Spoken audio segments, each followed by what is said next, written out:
ఈ వీడియోలో మనం ఎక్సర్సైజ్ 3Bలో క్వశ్చన్ నెంబర్ 1 ఎలా సాల్వ్ చేయాలో నేర్చుకోబోతున్నాం. క్వశ్చన్ చూసినట్టయితే a woman draws water from a well using a fixed pulley. The mass of the bucket and water together is 6 kg. The force applied by the woman is 70 Newton. ఇది situation. Calculate the mechanical advantage.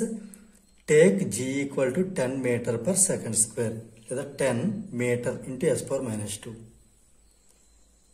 ఈ question meaning ఏంటి అంటే మనం ఏం find out చేయాలి first direct చూద్దాం. Mechanical advantage find out చేయాలి. Right, అక్కడి నుంచి మనం స్టార్ట్ చేద్దాం. మెకానికల్ అడ్వాంటేజ్ అంటే లోడ్ బై ఎఫర్ట్.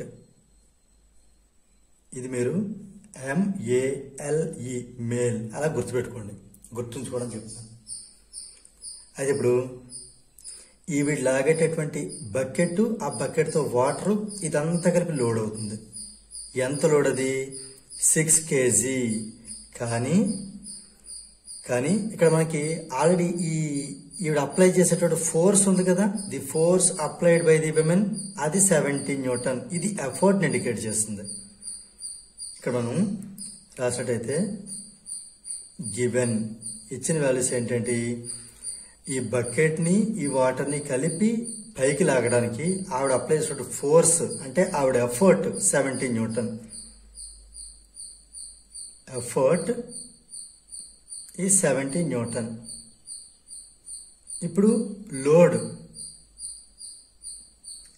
అన్నప్పుడు మరి లోడ్ కూడా న్యూటన్లో ఉండాలి కదా.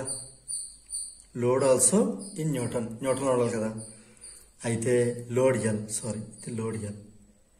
అయితే ఇప్పుడు అబ్జర్వ్ చేసినట్టయితే ఇది న్యూటన్లో ఉంది అంటే ఉంటే అర్థం ఏంటి? ఫోర్స్కే కదా న్యూటన్ ఉంటుంది. అంటే ఇది కూడా మనం న్యూటన్లో ఉండాలి అంటే మనం ఇక్కడ ఫోర్స్ ఫైండ్ అవుట్ చేయాలి. లోడ్ నథింగ్ బట్ ఇక్కడ ఆ బకెట్ ప్లస్ వాటర్ కి కలిపి ఉండేటటువంటి ఫోర్స్ మనం ఫైండ్ అవుట్ చేయాలి. ఫోర్స్ అంటే F is equal to M into as per Newton second law of motion M into A. అయితే ఇది గ్రావిటేషన్తో లింక్డ్ కాబట్టి ఇది A ఫర్ యాక్సలరేషన్ తీసేసి అక్కడ G for acceleration due to gravity తీసుకుందాం. అంటే M into G. M nothing but ఆ mass ఎంత మొత్తం రెండు కలిపి 6 kg. ఇదేమో 6 kg into G value 10 metre per second square.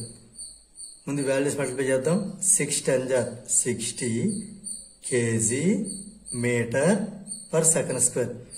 ఈ KG metre per second square newton అని చెప్పొచ్చు. అంటే 60 న్యూటన్. క్లియర్? ఈ 60 న్యూటన్ ఏంటి? Load. That employees load L is 60 Newton. ఇలా మనం ఫస్ట్ లోడ్ని న్యూటన్లో ఫైండ్ అవుట్ చేయాలి, కన్వర్ట్ చేసుకోవాలి. ఓకే, అలాగే ఎఫర్ట్ వచ్చి మనకి క్వశ్చన్ డైరెక్ట్ ఇవ్వడం జరిగింది 70 న్యూటన్. రైట్, ఈ రెండింటి వాల్యూస్ ఇక్కడ సబ్స్టిట్యూట్ చేసుకుందాం. మనకి మెకానికల్ అడ్వాంటేజ్ వస్తుంది. లోడ్ అంటే 60 Newton divided by effort 70 Newton. Newton cancel అయితే మెకానికల్ అడ్వాంటేజ్కి ఎలాంటి యూనిట్స్ ఉండవు. ఈ 0 క్యాన్సిల్ చేద్దాం. ఇప్పుడు ఇంకేమైంది? 6/7. ఇప్పుడు 6 మనం 7తో డివిజన్ చేద్దాం. 0 పాయింట్ అంటే ఇది 60 వచ్చినట్టు. 7 8 56 అంటే 4 రిమైండర్, కానీ పాయింట్ వల్ల 40 అవుతుంది. 7 5 35 అంటే 5 రిమైండర్, మళ్ళీ పాయింట్ వల్ల 50 అవుతుంది. 7 7 49 ఇలా వస్తూనే ఉంటుంది. సో ఇక్కడతో మనం ఇంకా ఆపేయచ్చు. సో మెకానికల్ అడ్వాంటేజ్ ఎంత అంటే 0.857. దీంతో మనకి ఈ క్వశ్చన్ నెంబర్ 1 అనేది కంప్లీట్ అయింది.